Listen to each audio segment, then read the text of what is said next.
सुदर्शन चक्र mission launch करेगा। Mission Sudarshan चक्र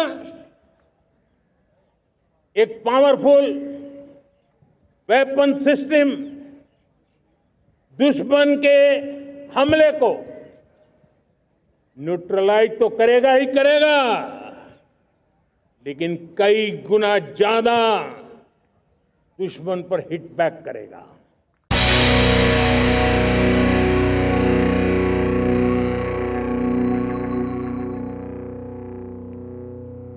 সুদর্শন চক্র মিশন চালু করার ঘোষণা করলেন প্রধানমন্ত্রী নরেন্দ্র মোদী।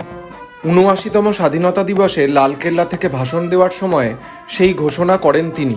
প্রধানমন্ত্রী জানিয়েছেন, সুদর্শন চক্র মিশনের মাধ্যমে শক্তিশালী অস্ত্র ব্যবস্থা এবং ওয়েপন সিস্টেম তৈরি করা হবে, যা শত্রুদের হামলা তো রুখবেই, সেই সঙ্গে আরও কয়েক গুণ ভয়ঙ্করভাবে শত্রুদের উপরে পাল্টা নিশানা করবে। প্রধানমন্ত্রীর ঘোষণার পরে অনেকে মনে করছেন, ইসরায়েলের যেমন আয়রন ডোম আছে, সেরকমই ভারত সুদর্শন চক্র মিশন চালু করছে।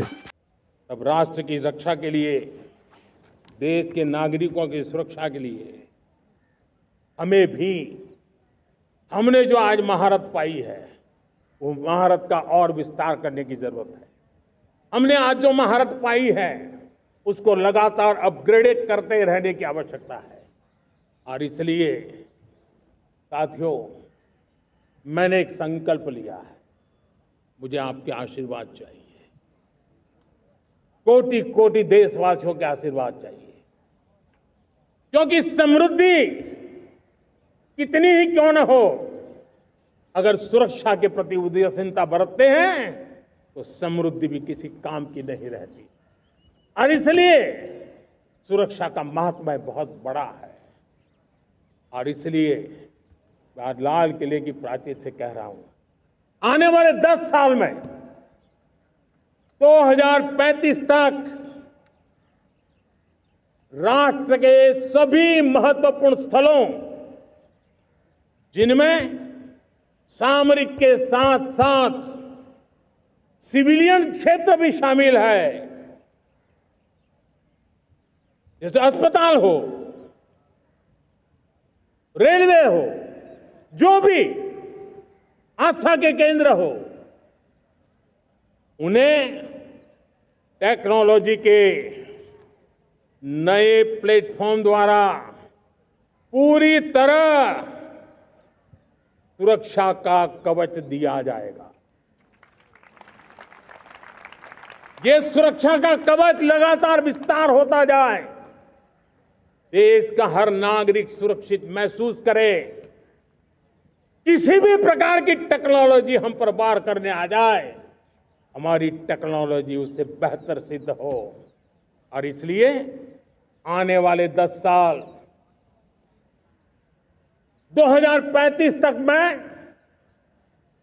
ये राष्ट्रीय सुरक्षा कवच का विस्तार करना चाहता हूं, मजबूती देना चाहता हूं, आधुनिक बनाना चाहता हूं।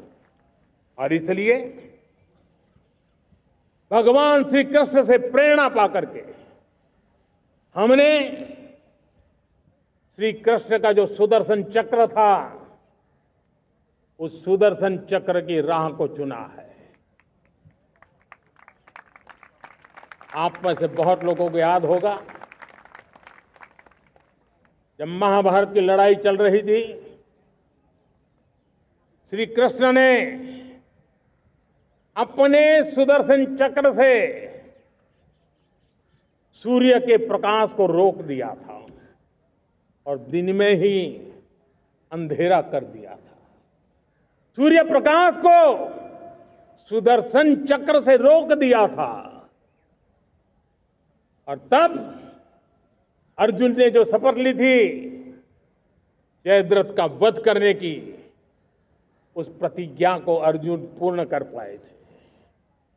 वो सुदर्शन चक्र के पराक्रम और रणनीति का परिणाम था। अब देश सुदर्शन चक्र मिशन लॉन्च करेगा।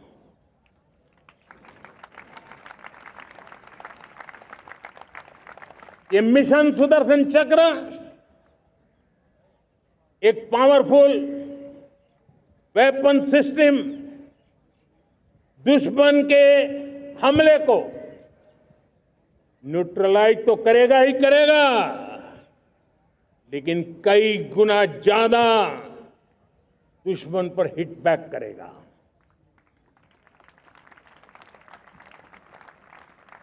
हमने भारत के इस मिशन सुदर्शन चक्र के लिए कुछ मूलभूत बातें भी तय की है। आने वाले 10 सालों में हम उसको प्रखरता से आगे बढ़ाना चाहते हैं। एक तो ये पूरी आधुनिक सिस्टम, इसके लिए रिसर्च, डेवलपमेंट, उसकी मैन्युफैक्चरिंग हमारे देश में ही हो, हमारे देश के नौजवानों के टैलेंट से हो, हमारे देश के लोगों के द्वारा बनी। दूसरा, एक ऐसी व्यवस्था होगी जो वॉरफेयर के हिसाब से भविष्य में क्या क्या संभावनाएं हैं उसका हिसाब किताब लगा करके +1 की स्ट्रेटेजी वर्कआउट करेगी। और तीसरा, सुदर्शन चक्र की एक ताकत थी, वो बहुत ही प्रिसाइज, जहां जाना था वहीं जाता था और वापस श्री कृष्ण के पास लौट के आता था। हम इस सुदर्शन चक्र के द्वारा भी टारगेटेड प्रिसाइज एक्शन के लिए भी व्यवस्था को विकसित करने की दिशा में आगे बढ़ेंगे। और इसलिए युद्ध के बदलते तौर तरीकों में राष्ट्र की सुरक्षा, नागरिकों की सुरक्षा के लिए मैं बड़े प्रतिबद्धता के साथ इस कार्य को आगे बढ़ाने के लिए वचन देता हूं।